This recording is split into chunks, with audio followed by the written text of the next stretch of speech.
So you boosted a post and nothing happened. Let's talk about why paid ads aren't magic and what actually works when you spend real money on social. In this episode, Sofia and I are breaking down the Paid Ads Playbook. Everything you need to know to run social campaigns that actually work. We're talking targeting, budgeting, creative, and why the most common advice about paid ads is flat out wrong. Whether you're just getting started or scaling campaigns, this episode is packed with no fluff insights from real client wins and lessons. So, Sofia, let's start with the basics, because paid ads are not just boosting a post and hoping for the best.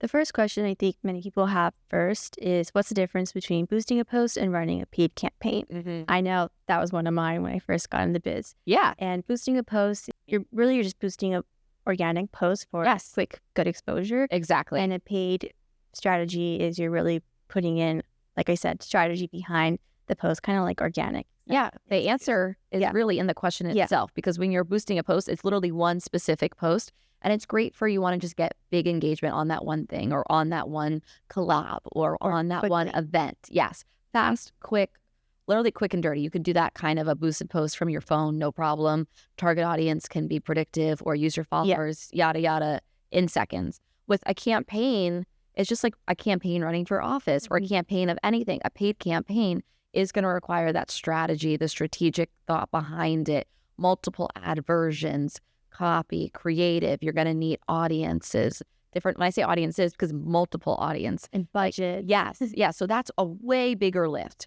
So if ever someone, a client comes to us and says, help, I need an ad that has to start tomorrow or today, they're not going to get a paid campaign. They need to boost that post. Exactly. Like, sure, we'll boost that post for you. But then what are the goals? And that's kind of what we're going to get into through this, because then you have to decide what is it that you want to come from this ad. And that's where people say like, oh, paid ads never work, or I hate doing ads on social media, because they're not really understanding where they can go and, the limitations, but also the capabilities. And like you said, boosted posts can be on your phone. Ads we need to do either in Meta Business Suite or other platforms that you're running. Exactly. That's where you're going to get the best results. And people don't realize that organic content doesn't always translate to paid performance. In an earlier episode, you and I talked about the content funnel. And we have, if you're picturing a content funnel or like an ice cream cone, you have the wide to the small. And with that, your top of funnel content is not going to be your ad content. That's your branding. That's your fun content. It's not going to be what you're going to spend money on for an ad. An ad is usually going to be that sell. Usually it's going to be that bottom of funnel, sale. We have an event next month and BOGO tickets until the end of the week, yada, yada, use this code. Usually quick. Exactly. You're not going to waste money usually, unless you're doing a branding campaign or awareness on that top of funnel content for an ad. And that's where I think a lot of hairs get crossed and people are not sure. So that's something to always keep in mind. Is this content for organic? Is it for paid? Or is it for both? And as we go deeper into this playbook, we really want to cover the three terms that we use day to day. Kassie, why don't you start with breaking down the three key terms? Yeah, so there are terms that we use all the time when we talk about paid advertising, and a lot of people think it sounds like, a bunch of jumbo, but it's important. So CPM is one of them. CPM stands for cost per thousand, and basically it's showing how much impressions are costing. So it's cost per how many impressions in the thousands, and that's important because you want to know if people are seeing it. A lot of people think, I just want to know the results, but you also want to know how big of a wide of a net are you casting. Yeah. And the next one is CTR, which click-through rate, which means how compelling is your ad and are people actually clicking through it? And yes, that's it. If you have a high CPM and a low CTR, that's an issue. If you're showing it to all these people, but nobody's clicking through, something needs to change, something needs to switch. So it's super important to look at those together. Maybe your CTA is off. Exactly. All these just to add another one, and that's call to action. People don't know what CTA means. And then jumping off that is ROAS, or return on ad spend. That's something the client always wants to know. Everyone wants, ultimate profitability. What is this getting me? What's the return on ad spend? And there are a lot of times with social media ads versus Google ads where the return on ad spend is not as easy to tell or not as black and white or linear. It's not, I saw your social post once, I made a purchase, I paid $10 to advertise it, the purchase was $20, so now my return on ad spend is $10. It's not as easy as that. If it was, that would be golden and we would just be doing that all day. But it does take time to warm up an audience, to get people to want to buy, to know your brand. but it is worth tracking ROAS, whether it's quarterly, annually, seasonally, to make sure that the advertising that you're spending is giving some sort of a return. And also you want to factor in duration. Sometimes it takes people more than one chance for them to really click through rate. Yes. Yeah. I would say ROAS is one of the most profitable metrics. Yes. If not, is. Ads amplify what's already working. So if the content or offer isn't good, the ad won't fix it. It really won't. In an earlier episode 14 actually, that I did with Alex, we were talking about how the best content, and also same here, the best ad doesn't perform if there's something wrong with the business. Like if the product is just too expensive or if the market just doesn't want it. We can have the best videos, the best ads, the right audience. But if something's amiss in the business, we can't save it. Yeah. So you have to really find out that first. It's really not a band-aid at all. You really have to go back to the root and find the problem. Exactly. Let's get into what makes a paid ad actually convert, not just get impressions. Yeah, so like we talked about, you want to have people viewing, but you want them to take the next step. Having people see your ad is one thing. Having people say, oh, I see you everywhere. Okay, that's great, but then what? So you really want to go into what's going to make them convert. And the first thing is audiences. And you want to target either cold versus warm, lookalike, or retargeting. So when I say that, you have to pick in the sense of every ad's going to have a different goal. Mm-hmm. A cold audience would be somebody who has never made a purchase from your business, doesn't know your business. Maybe you're picking them because of demographics or from a location or an age or like interest. A warm audience might be someone who's been on your website, who follows you, who engages with content. You're going to use them, or they've already maybe purchased and you want to re-engage them. Then a lookalike audience, which is actually one of my favorites recently, and it's been giving us the best performance. A lookalike audience, you're taking a customer list or an email list or some sort of existing list that this brand has or owns. You're uploading it into LinkedIn or Meta, and you're letting it do its magic. It's creepy magic, I swear. We don't really know how it works, but it works. They're analyzing these lists, and they're saying, what do all these people have in common? Let's find a lookalike audience of people who have similar attributes. And then they're showing those ads to people similar to your current customers or similar to your current followers. And it really does have a great result. But you have to have a big enough list. That's where people are like, oh, I'm getting all these crazy ads. And it's not really crazy. I mean, that's just like the magic of these ads. Right. There's data behind it. It's like when people say like they want to buy something, but they say it like away from the phone. It's like, no, we're still going to figure it out anyways. I mean, either like not as creepy, but like recently I was looking at betting. And now all of my ads just on my stories, different types of betting brands, etc. And I'm like, wow, like it's like an influx of information. And if you really want to save, that's the best way to do it, to start searching around and then not buy, or put things in cart and not buy, because then that leads actually to retargeting. So the next audience to talk about is retargeting, is sending ads to people, whether they purchased before, they haven't purchased before. You can retarget people who put something in their cart, whether they abandon the cart, page, and then send it to them. So for me, when I'm shopping, a lot of times if I want something at its full price and I just am like, do I really need it? Or maybe I do want it, but I want a discount.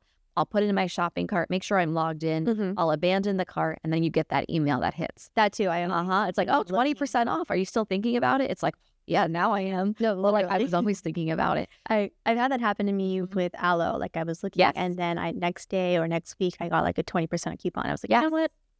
There's rarely coupons or discount codes defined for them, so I took it. Exactly. So a retargeting audience is super important.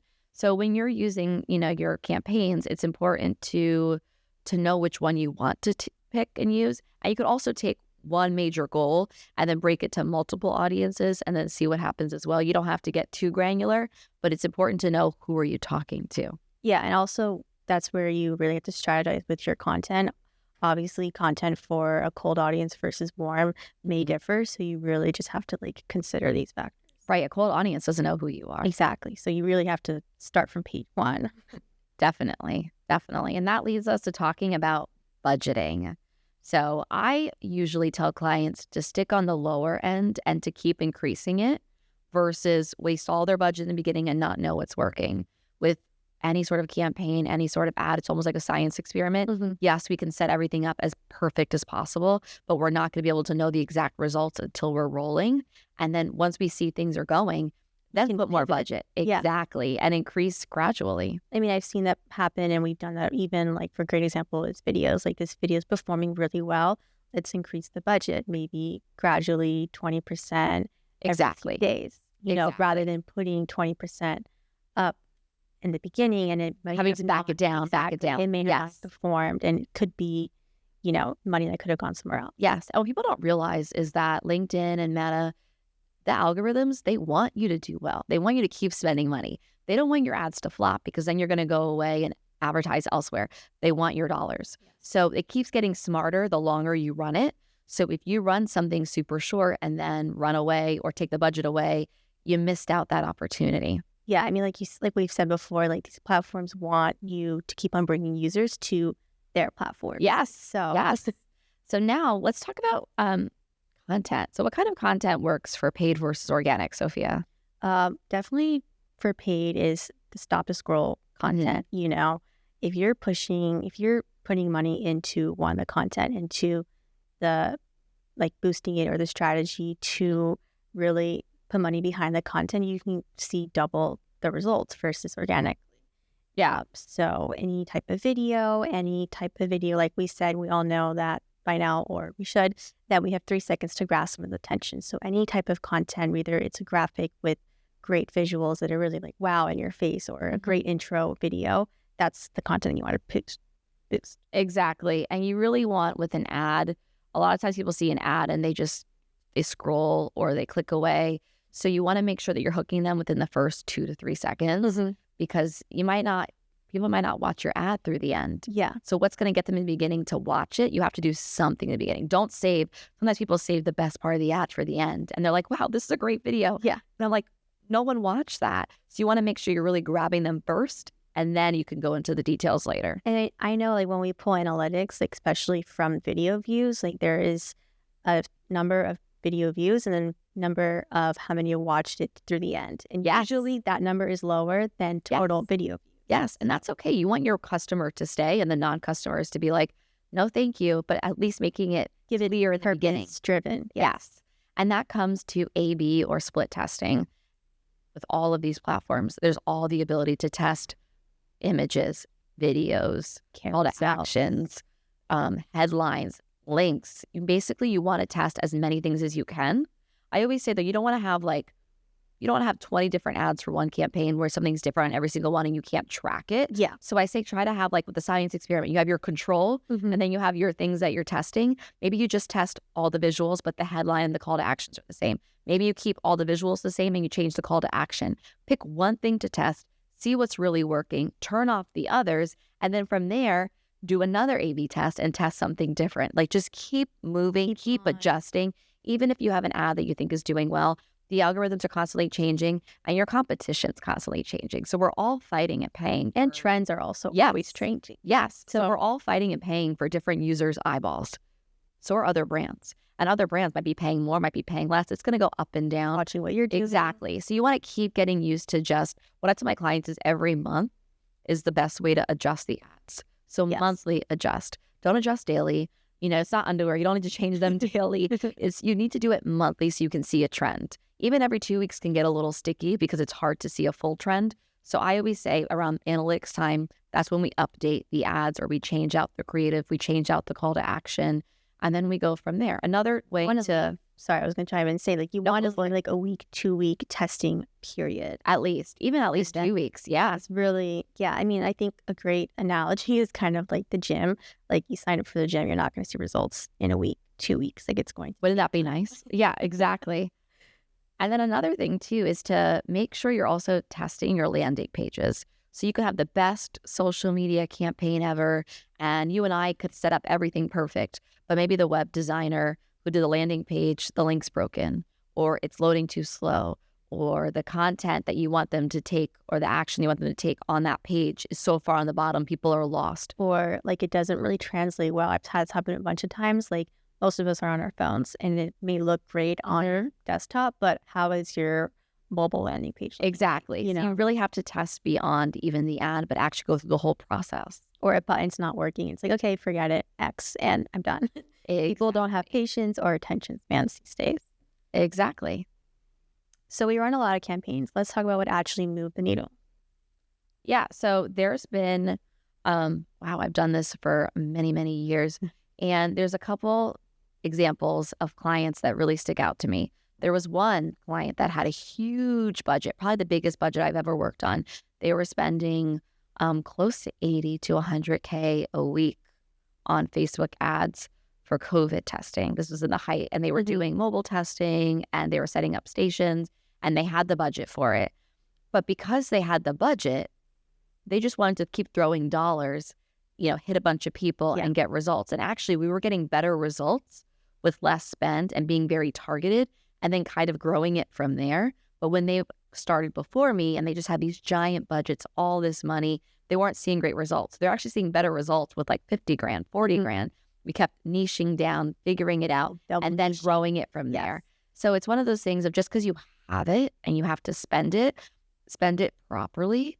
Another client that comes to mind is, a couple of our clients actually come to mind, but there's one in particular where their product is fine or their business is fine. Other people do what they do, and I think they're great. But what makes them better than the others is them. So getting people in the ads, getting actual customers in the ads. Like, you might have an amazing product, but the competition's out there is stiff. Other people have great products too. But having somebody else use it, having somebody else say it's great, or having you, the founder, talk about it. So real life. Yeah, people then want to connect. They're like, wow, I want to talk to that person. They seem so knowledgeable. I want them to help me sell my house, or I want them to be my doctor. I want them to be my lawyer. Or, wow, the way that person applied that mascara, I want to buy that mascara. You really have to put people in these emotions. Yes. Really think beyond the service, beyond the product. I know people are so proud of their service, so proud of their product, so proud of their reviews, but get people in front of the ads, and that's where it's going to do the best. I mean, people love just interaction, and I've seen it a lot just organically in paid, like videos where like our client is in them, like an actual human is in them. Will always, not always, but mostly perform best and graphic or text heavy. So that leads me to talk about Shark Tank. It's another great example. That show does really well because a lot of these brands, some of the products are like, they're great, but what makes them really pop off or go viral is the people that come behind them, and they get out there and they're so passionate. This is why we started this brand, and we're founders because, and this changed our lives, or we lost everything and now we created this. It's that how their story of like how they started this product. Exactly. So because it does so well on a TV show, same applies to social media. Yeah, I think a great example is like that a product that came from Shark Tank is Scrub Daddy. Yes. Like, exactly. Evidently it's a sponge, but just like how they got on Shark Tank and created the emotion on like their pitch is what got them to where they are today. Exactly. Here's what we tell clients who expect almost immediate results is that first you need to have strong, clear messaging and a good offer before turning to spend. You know? So what are you offering? What is the purpose? And can you, like, most of us, we want a good 10 or 20%. Exactly. Have that offer to give. Yes. And as we talked about earlier, also timelines, setting expectations clear from the start that we're not going to jump in and keep adjusting ads every 7 days or so. Like, at least give it 2 weeks to really learn and then follow a trend. You do not want to be in and out of ads because then you're never going to know how it's performing. I've had a client before, I've had a couple clients, and this is kind of a nightmare for a social media manager, is if we're testing something and we're looking at something over time and the client is going in there and changing things daily and not telling their social media manager, how do I know it's working? How do they know it's working? Now we're just working against each other. Yes. Correct. So really, you have to set those clear expectations from the start. And then also know that if it's a campaign's ongoing. So that means you don't want to do a campaign for 1 month, then turn it off, then again for 1 month, then turn it off. It's inconsistent. Think about exactly. Trust. And you might have seasonality events or things that are only going to be, short term. But then what can you run long term? Maybe you run an ad just to get people to follow your page or just for awareness. But having something that's going to work alongside those short term events, that's going to bring the best results for your paid campaigns. Yeah, I mean, you really have to shift from like obsessing over likes and like day one return on ad spend and really looking at like the value and investment. Exactly. So that's our Paid Ads Playbook. We hope you're walking away with clarity and ideas. And if you learned something new, screenshot this episode, share it to your stories, and tag You Heard It Here podcast. Thanks for listening.